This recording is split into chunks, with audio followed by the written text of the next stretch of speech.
I did it, and I'm crazy.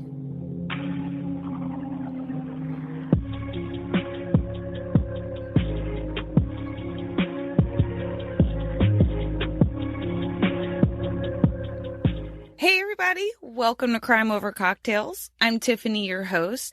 Tonight I'm going to talk about the case of Daniel Wozniak. Dan was born on March 23rd, 1984, and he was living in Costa Mesa City in California. He was an actor at the community theater, and it's while there he meets Rachel Buffett.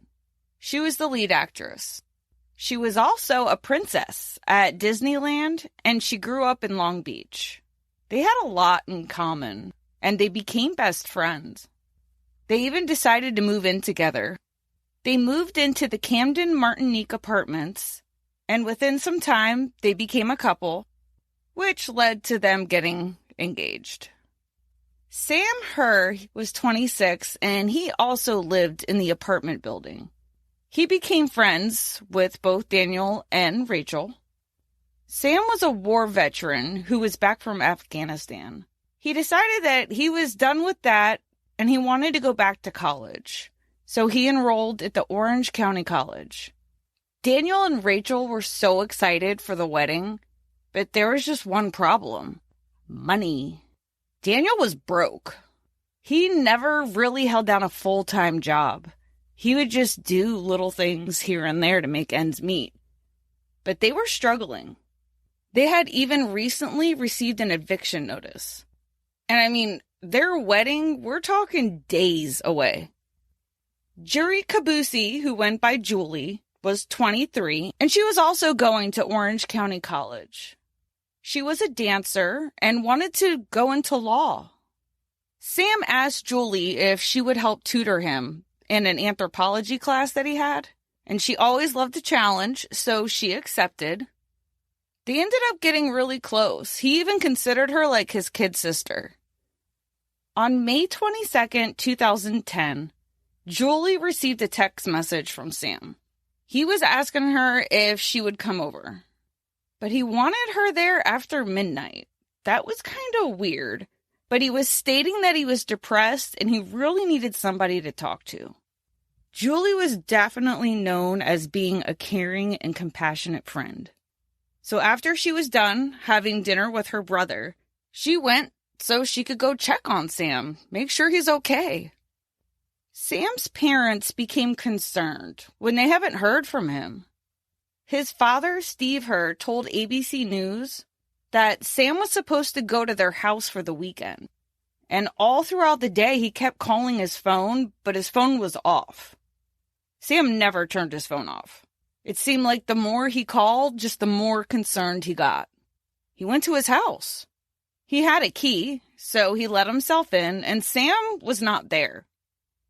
But he did find the body of a woman lying face down on Sam's bed. Some of her clothes appeared to be either ripped or it looked like there was some kind of assault there. The words, "all yours, fuck you," was written with marker on her shirt, and she had a gunshot wound to her head. There was no sign of a struggle, and there was no sign of Sam.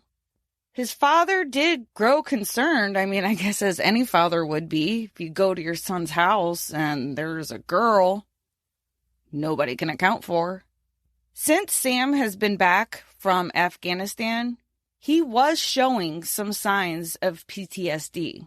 So his dad called 911, but he was frightened, not knowing if his son really did this.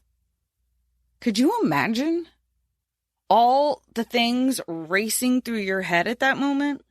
After police talked to his father and other people, they issued an all-points bulletin for Sam Herr. Detective Jose Morales and Lieutenant Ed Everett with the Costa Mesa Police Department believed that with his military history and the fact that he knows how to use a firearm, that he could have snapped. They went through Julie's phone, and that was able to paint a picture for them. Julie had received a text message from Sam at 2:45 p.m. on May 21st, 2010. In that, he stated that he was helping out his neighbor, Dan Wozniak. Then he was heading to his parents for the weekend. But 2 hours later, another text came in. This one read, "Can you come over tonight at midnight, alone? Very upset, need to talk." He told her that he was hurting with some family crap. "I can't be alone. No sex. Please, I'm begging as a brother."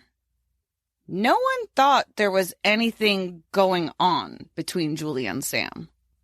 Sam truly thought of her as a little sister. But they're thinking, well, maybe he's drinking. Could be on drugs. Maybe he tried to make an attempt and she shut him down. That threw him into a spiral and he ended up snapping. Maybe he might have sexually assaulted her, killed her, and then fled. They didn't really know exactly what happened, but they did believe that Sam was their guy. Looking into Sam's background, he did have trouble with the law some years back. They discovered that he had previously been charged with murder, but he was acquitted. Sam and his father, Steve, they shared a bank account. So his dad decided he was going to do a little digging of his own. And he looked into the bank account. He noticed that there had been withdrawals made from ATMs in the Long Beach, California area, which is about 20 miles away. Police contacted the bank. They sent them the footage, and they were able to see it from all the ATMs. This was used at 4 different ATMs. When they watched the video, it's not Sam, but his parents or anybody else has no idea who this guy was. So the ATM withdrawals were not the only thing that was purchased with one of his cards. They also got a pizza. When police found out that a second pizza was delivered, they thought for sure they had their guy where he was hiding out. They went to that address and they stormed the house, thinking that they're going to find Sam sitting there eating a piece of pizza. That is not what they found. What they found was a frightened 17-year-old boy, Wesley Frillich, just hanging out with some of his friends. Police were able to figure out that Wes had absolutely nothing to do with Julie's murder. But they did find Sam's ATM card in his possession. But he immediately told them everything. He's like, this is what happened. Wes told police that Dan Wozniak was an older guy that his mother knew from the community theater. He's the one that gave him Sam's card and asked him to make the withdrawals. Daniel convinced him that he was a bail bondsman and he needed to collect on money that Sam owed. Apparently he was very convincing because he had an actual folder of paperwork. Some of it was even stating that this was a legal transaction and that since he was a minor, he couldn't be charged for this. He handed him the ATM card and he gave him instructions to withdraw all of it, take it all, but to make sure he wore a hat and glasses. In all, a total of $1,900 was taken from Sam's bank account. Well, of course, now they want to talk to Dan. They call him and say, "Can you come in? We need to question you." Dan told Lieutenant Everett that he couldn't come because he was on the way to his bachelor party. Let I remind you, they're getting married in like 2 days. Rehearsal dinner is tomorrow. Officers, they didn't really care. So they decided they were going to go celebrate with him. They showed up at the bachelor party. Lieutenant Everett had said that when Dan saw him, the blood, immediately drained from his face. He turned pale and immediately just looked down at the floor. During his first interrogation, he admitted that, yes, he told Wes to make the withdrawals at the ATM. But he told detectives that this was actually only a scheme. Him and Sam cooked up some plan that Wes would come, make a bunch of withdrawals, get the cash. Sam would later call the bank and report it stolen. That way, he would get the money back. So it wasn't murder, it was fraud. But he did have more information to give them. He said that Sam came to see him and told him that he had done something bad and that he killed Julie. Sam just came out and told him, I did it. They're like, all right, well, all fine and dandy, but we're going to need a DNA sample just so we can rule you out as a suspect. That's when things changed a little bit. And then it went from, okay, but I was inside Sam's apartment on the day of the murder. So he did tell me that he did this, but I lied about the location. I was at his house when he told me. Matter of fact, he showed me and he said, yes, I saw the goddamn body. Is that what you want to hear? He told them that he had seen 2 gunshots in her head. Detectives are going, red flag, red flag. They themselves had even only noticed the 1 gunshot wound. Not 2. 1. So that means if they do find 2, he had to have been there when she was killed. When they performed Julie's autopsy, a 2nd gunshot wound was found. They found that shit. You know, through this whole thing, Dan's thinking, I am such a good actor. I'm just going to act my way right out of here. Well, he's about to be in even more deep shit because now you got to call your fiance. Like, we're days, 2 days, I think at most at this point, that you're in prison for murder. Like, you're probably not going to walk down that aisle. At least, not with him. When he called her, their conversations are recorded, of course, they all are.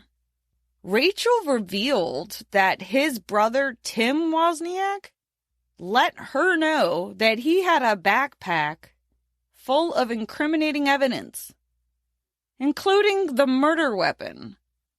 So she's like, what the fuck is happening? And she said that she had to call the detectives back. He told her that I'm doomed. After Dan spoke with Rachel, he wanted to talk to detectives again. This time he had yet another story, but this one was a little bit more believable. He admitted to not only being the one who killed Julie, but he killed Sam too. Sam, who had been missing this whole time, was actually dead. He told them that he cut Julie's clothes with scissors because he wanted to make it look like an assault. I'm crazy, and I did it. He decided that he was just going to come clean. He was just going to tell them exactly how, why, when. Sam had told Dan that he had saved about $62,000 from when he was over in Afghanistan. He didn't touch any of it. Well, Dan had no job, no money, about to be evicted, about to be married, and supposed to be going on a honeymoon. He didn't know what else to do, so he saw killing Sam and stealing his money would solve all of his problems. He could have his wedding. He can go on this dream honeymoon. When they get back, they'll have some money left over. Nobody will know. He asked Sam to come with him to the Liberty Theater. He told him that he needed help moving boxes. So they got there. And as Sam is bending over to pick this box up, he shot him. He then dismembered him and dumped most of his body in the El Dorado Nature Center, which was a nearby park. On what would have been Sam's 27th birthday, police found his head. Do you know after he did all of this to Sam, killed him, dismembered him, scattered him, he had a performance to do. Him and his fiancée, she was the lead female, he was the lead male. They put on the production of the musical 9. They said that they gave a flawless performance. He killed it. Ooh, I didn't mean it that way. After their performance, that's when he was luring Julie over to Sam's place. He was using Sam's phone, obviously, after he was dead, pretending to be him. That's why she was so confused, because he kept saying no sex. No sex. She's like, ew, you're like my big brother. He was painting the trail. Julie was really his scapegoat. Julie was basically his cover-up. That's how he was going to get away with killing Sam. Because Sam's not dead. He's on the run. Wink, wink. Police recovered the backpack, which contained the murder weapon, Dan's DNA, Sam's bloody clothes, and personal effects. I don't know what the hell that means. But thank you, Heavy, for the information. Yeah, I'm never really good at that, so I'm just going to say there's a website called Heavy. I got information from Dateline, Wikipedia, possibly Murderpedia. I'm not even sure if I did, but you know what? I really like that website, so we'll just shout him out anyways. What the hell? Where the fuck was I? Dan's trial lasted 5 days. His defense didn't even make an opening argument. On December 16, 2015, he was found guilty on 2 counts of first-degree murder. When the jury went to deliberate the sentence in just over 1 hour, which was described as one of the shortest death penalty deliberations, the jury recommended that Daniel be put to death. And, you know, I've wanted to do this case for a really long time, and I don't know why I kept putting it off, but I'm really glad I did, because since the initial time that I wanted to do this, new evidence has come out. Ooh! On November of 2012, get this shit, Rachel was arrested and charged with 3 felony counts of accessory after the fact. Her trial was 8 years after these murders. 8 years. On September 12th of 2018, she was convicted on 2 of the 3, and her max was looking at 44 months. But after 5 hours of deliberation, the jury came back, and they gave her 32 months. She's already been released. She got released in 2019. So what happened there? You know you want to know. Chris, a neighbor, reported to police he was there the day that Sam was murdered. Chris had let Dan borrow money to help cover rent, and Dan gave him a date when he would have the money for him. So when Chris called and was like, hey, you got the money? He's like, yeah, come. So he goes, and he's like, well, I got to go to the ATM. You know, he's like, all right, I mean, is it going to take long or what? And he's like, no, it'll be just a couple minutes. Well, Sam came over to the house as well, and he left with Dan. So they left together. Well, minutes would turn into hours. He sat there waiting for Dan to come back. Dan did come back, but he came back alone. Now, he owed Chris $2,200, but he told him that he was only able to get $400. Neighbor felt kind of bad, like, damn, dude, like, that's all the money you got? He did also say that Rachel looked visibly angry. He said it was uncomfortable in there and he had to go. But as he was leaving, he left them a $20 gift card. He wanted them to be able to get dinner. He told Dateline that about 30 minutes went by before Rachel had called him back and was like, hey, you left this gift card here. And he's like, I know. I want you guys to eat. Oh, no, you don't have to do that. Come back and get the card. No, I want you guys to keep it. No, you really should come back and get the card. She was very insistent that he come get this gift card back. And he never did. And I think he thinks that now, because now when he's had time to process everything, he probably would have been another victim. He saw them together. He saw Sam and Dan leave together. She also failed 3 lie detector tests. She didn't tell them that Chris was there on that day. And she was also caught lying to police, making up some man in a hat. That is just crazy. I kind of always wondered if she was in on it. And I just couldn't imagine being in her shoes if you weren't. And you're like all gung-ho for this wedding.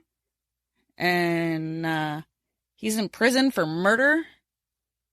I honestly believe if either he would have had someone else do that ATM card or give them instructions to get rid of it, this might have ended a little differently. This was very thought out. I don't know if he was trying to frame the kid for doing something to Sam. Only he knows what his motives were. That's just a crazy ass story. For someone to think that it's okay to take 2 lives just so you can go on your honeymoon. And I've said it before, I'll say it again, it pisses me off when somebody goes off to fight for this country and they come home safe and sound but get murdered by somebody that they know. It's not fair. I could keep going on this shit. But I want to hear what you guys think of this story. Now that you know Rachel was arrested, do you think that was correct? Do you think she should have got more time? Or do you think she shouldn't have done any time? Make sure that you are liking, following, subscribing. Leave a 5-star review on either Apple or Spotify. Head over to crimeovercocktails.com. That way you can check out merch, listen to the episodes, or if you want to help support the show. Many ways to do that, even if it's like a one-time donation. But all right, you guys, love you, and we will talk crime another time.